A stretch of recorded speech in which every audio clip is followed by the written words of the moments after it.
दोस्तों, और आज हम लोग जो टॉपिक पढ़ेंगे वो कि आप 12th क्लास में यानी जब आईएससी आप करते हैं, यानी मैथ से आप जब आईएससी करते हैं यानी इंटरमीडिएट जब करते हैं, तो मैथ में कौन सा टॉपिक्स जो है वो सबसे ज़्यादा मार्क्स आपको गेन कर सकता है आपके बोर्ड एग्जाम में।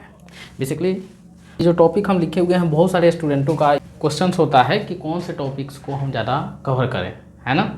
मोस्ट ऑफ स्टूडेंटों का यही कथन है कि सर कौन से टॉपिक पे हम ज़्यादा फोकस करें जिससे कि मैं ज़्यादा मार्क्स गेन कर सकूं। देखिए ये आपका कौन सा टॉपिक पढ़ें, तो टॉपिक ध्यान रखना है कि कौन से टॉपिक को पढ़ें और टॉपिक में ज़्यादा नंबर्स, ज़्यादा क्वेश्चंस जो आने का चांस कौन से टॉपिक में है, ठीक है, यानी कौन से चैप्टर में है। तो आप लोगों को लास्ट वीडियो देखिएगा, क्योंकि यहाँ पे चैप्टर्स का नाम भी लिखा हुआ है आपके 12th क्लास के जो आप लोगों का एनसीईआरटी जो बुक है उसमें के चैप्टर्स के नाम लिखे हुए हैं, है ना। तो यहाँ से बहुत सारी चीज़ मैं आप लोग को देने वाला हूँ, तो लास्ट तक देखते रहिए, क्योंकि ये लास्ट में हम लोग डिस्कस करेंगे। तो इसका मतलब ये हो गया कि कौन सा टॉपिक हम लोग पढ़ें, तो आप लोगों को कौन सा टॉपिक पढ़ने में आप लोगों को इसमें बताएंगे हम। उसके बाद रहा कितने घंटे पढ़ें, तो भी आपका बोर्डिंग सब्जेक्ट होगा ना, उसको उस समय पढ़िएगा जब ज़्यादा आपका मन कर रहा होगा कि नहीं हमको पढ़ना है।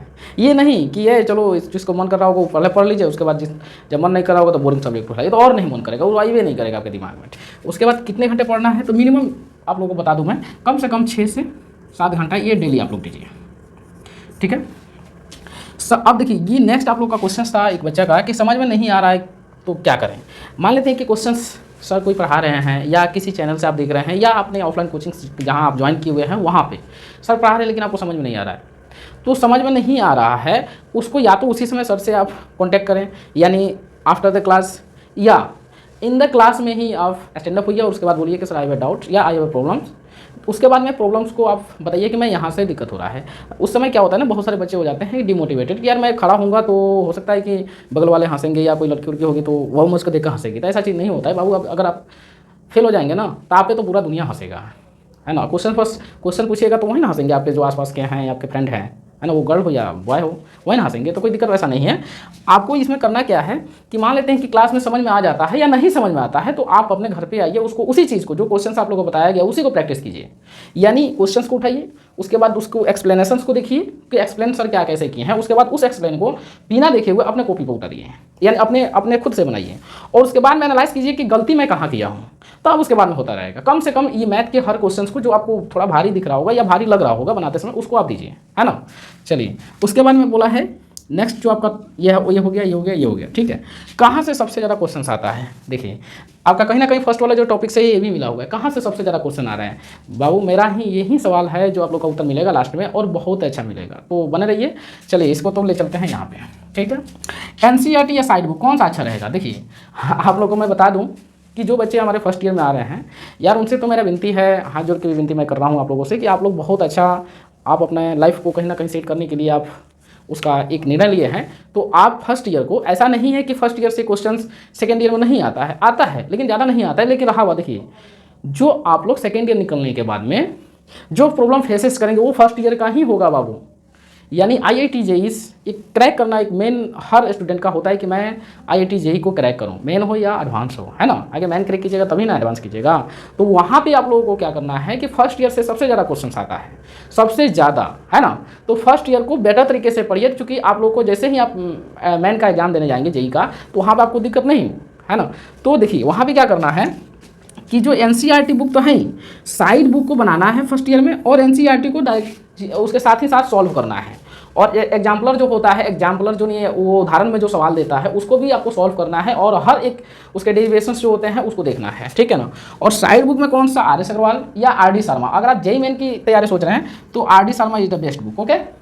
उसके बाद देखिए आप 12th एग्जाम में चले गए, 12th क्लासेज में चले गए हैं एग्जाम में, 12th क्लासेज में, तो वहाँ पे आपको क्या करना है। तो मैं एक चीज़ मैं बता दे रहा हूँ, आपको एनसीईआरटी को फोकस करना है, क्योंकि आप लोगों को 12th क्लास में चल गए हैं, तो आपको तो अब बोर्ड में ज़्यादा मार्क्स लाना है ना, वो CBSE या बिहार बोर्ड यही ना है आप लोग का मेन फंडामेंटल।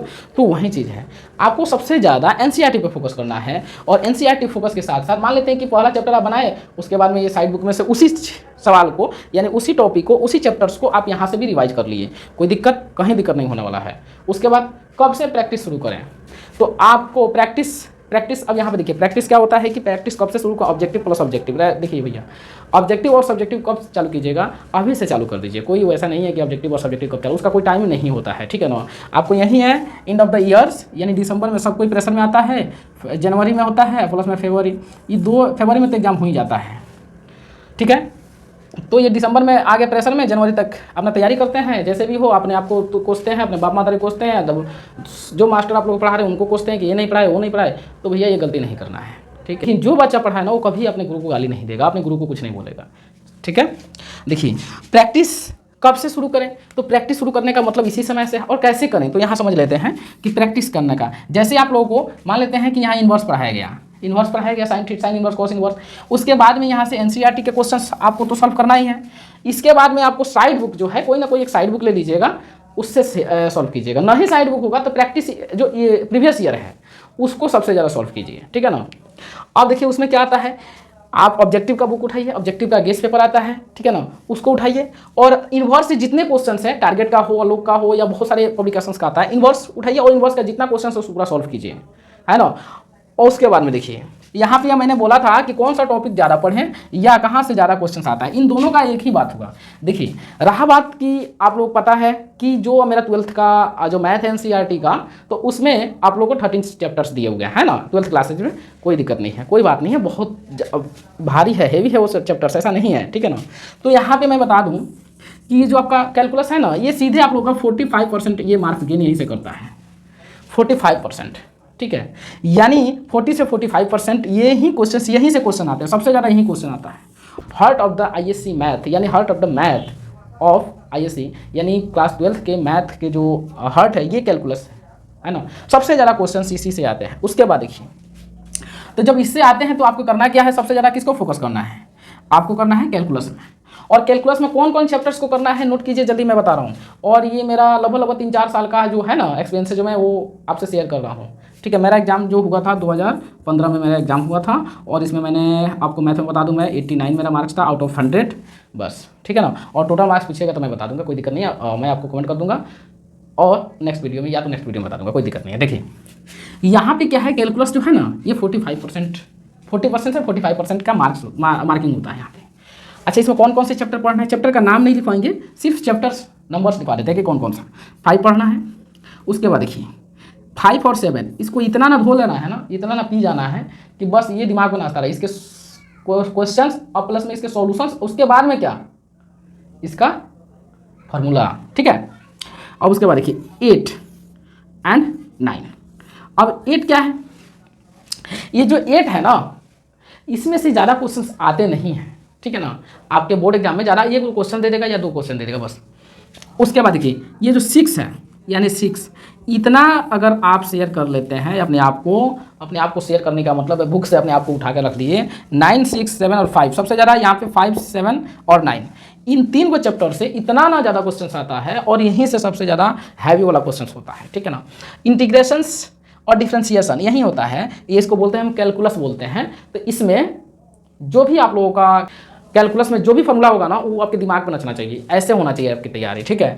और मैं आपको गारंटी देता हूँ कि 100 आउट ऑफ 100 लेके आइएगा आप, 100 में 100 लेकर आइएगा। और कहाँ से देखिए यहाँ पे इनवर्स मैट्रिक्स डिटर्मिनेंट्स, इन तीनों को आप बहुत हल्का, ये चैप्टर है कोई वैसे भारी नहीं है, बस इसको खा जाना है। खाने का मतलब ये नहीं पूरा क्वेश्चन को सॉल्व कर लेना है, बहुत सारे समय है आपके पास, अगर रोज का रोज एक और एक को एक्सरसाइज को देते हैं तो कोई बड़ी बात नहीं है, ठीक है। उसके बाद देखिए वेक्टर और 3D, ये इनका जो है ना, इनका थोड़ा सा ये यहाँ पढ़िएगा तो यहाँ समझ में आना चालू हो जाएगा, ठीक है। यानी यहाँ पढ़िएगा तो यहाँ पे समझ में आना चालू हो जाएगा। और देखिए यहाँ पे LPP और प्रोबेबिलिटीज, LPP प्रोबेबिलिटीज से भी वेटेज होता है, लेकिन ज़्यादातर मात्रा में नहीं होता अपेक्षाकृत इसके कैलकुलस के। तो LPP और प्रोबेबिलिटीज को ज़्यादा ध्यान दीजिएगा। LPP और रिलेशन फंक्शन, इन सभी को पढ़ना, ऐसा चीज़ नहीं है कि नहीं पढ़ना, पढ़ना तो सभी को है, लेकिन क्वेश्चंस का जो मार्किंग होता है, क्वेश्चंस जो आता है, क्वेश्चंस का जो वेटेज होता है हमारे एग्जाम में, इससे कम देखने को मिलता है और इससे भी कम देखने को मिलता है। लेकिन रहा बात ये जितना चैप्टर्स का अपना लेवल है, अपना जगह है, उससे बढ़िया क्वेश्चंस आता है, यानी 1 से 2, 3 क्वेश्चंस यहाँ से आ ही जाता है, ठीक है ना। तो यहाँ पे क्या करना है, इसमें सबसे ज़्यादा ध्यान आपको किसमें, इन्वर्स में, मैट्रिक्स में, डिटर्मिनेंट पे, एक ही लॉजिक है, कोई दिक्कत नहीं है। यहाँ से उठाइएगा तो आपका मन ज़्यादा क्वेश्चन बन जाएंगे। और कैलकुलस को तो भैया खा जाना है, पी जाना है और चबा जाना है, ठीक है ना। वेक्टर और 3D, वेक्टर और 3D का लॉजिक एक ही है, ऐसा चीज़ नहीं है। लेकिन रहा बात की वेक्टर से थोड़ा सा एडवांस हो जाएगा 3D आपका, ठीक है ना। तो वहाँ पे बहुत सारे जो फॉर्मूलाज है उसको भी ध्यान रखना जरूरी है। उसके बाद होता है एलपीपी, प्रोबेबिलिटीज को पढ़ना है, प्रोबेबिलिटीज पे ध्यान देना है, ऐसा चीज़ नहीं है। उसके बाद एलपीपी एंड रिलेशन फंक्शन, उसको भी पढ़ना है। एलपीपी में क्या है, ग्राफ वाला है यहाँ पे, ठीक है ना, तो मैक्सिमाइज मिनिमाइज ही निकालना है, तो एलपीपी पे ध्यान दीजिएगा, ठीक है ना, एलपीपी पे ज़्यादा ध्यान दीजिएगा। रिलेशन फंक्शन, रहा बात रिलेशन फंक्शन थोड़ा बोरिंग सा चैप्टर्स है, वो उसमें मन नहीं लगता है, तो रिलेशन फंक्शन पे ज़्यादा उतना ध्यान देने की जरूरत नहीं है। कब, जब आपका बोर्ड के लिए तैयारी कर रहे हैं, यानी अपने बिहार बोर्ड हो या कोई भी स्टेट बोर्ड हो या सेंट्रल बोर्ड हो, उसके लिए तैयारी कर रहे हैं तो। लेकिन अगर यदि आप जेई के साथ साथ ही तैयारी कर रहे हैं तो भैया सबको पढ़ना है। क्वेश्चंस ज़्यादा बनाने के लिए, ज़्यादा अंक लेने के लिए अपने एग्जाम में, तो भैया इसको inverse matrix, determinant, calculus, vector, 3D, ये लगभग 4-5 चैप्टर है, सबसे ज़्यादा ध्यान देना है बस।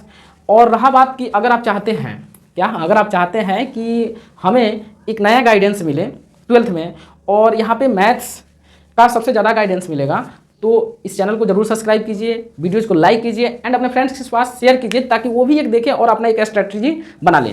इसमें साइंस का भी, सोशल साइंस, और साइंस में जो सब्जेक्ट है आपका, फिजिक्स हो गया, केमिस्ट्री हो गया, बायो हो गया, एंड आप लोगों का इंग्लिश एंड हिंदी, सभी का स्ट्रेटजी आएगा यहाँ पे, सीक्रेट स्ट्रेटजी आएगा, ठीक है ना, तो घबराना नहीं है।